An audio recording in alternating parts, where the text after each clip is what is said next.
आपल्या दादाची दुःखद बातमी कळाली.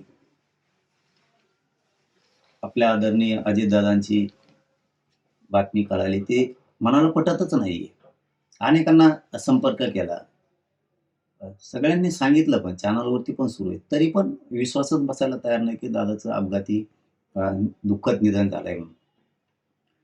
दादा म्हणजे खूप आता राज्याची खूप मोठी हानी झाली, खूप मोठं नुकसान झालंय. असा असा नेता होणे नाहीये. आता ही पोकळी भरूनच निघू शकत नाही कधीच. पुऱ्या राज्यावरती आता दुःखाचा डोंगर कोसळलाय. सगळ्या राज्यात दुःख आहे. सगळीकडे हळहळ व्यक्त केली जाते. स्पष्टपणानं काम करणारे दादा. कोणाचं काम होणार असेल तर होणार म्हणणार, नाही म्हणले तर नाही म्हणणार. सगळ्याच लोकांचं याच्यामध्ये नुकसान झालंय.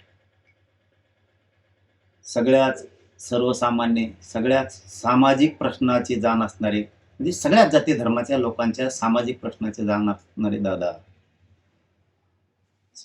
ती खूप मोठी आता हानी झाली. सगळ्या जाती धर्माचे सामाजिक प्रश्न सोडवण्याचं काम दादा करत राहायचे.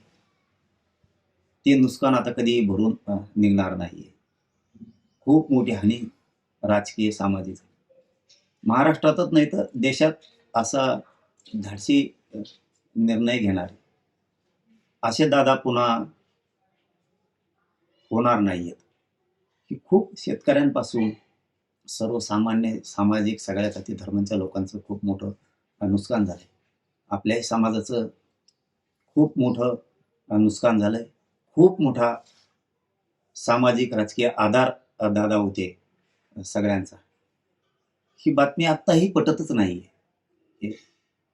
दादांचं अपघाती दुःख निधन झालंय म्हणून काय बोलावं काय कळतच नाहीये. दादा नाहीयेत, दादाचं अपघाती निधन झालंय, या बातमीवरती विश्वासच बसत नाही. खूप खूप मोठं नुकसान याच्यात झालंय. खूप मोठा आधार राज्याचा, आपल्या सामाजिक राजकीय सगळाच खूप मोठं नुकसान झालं.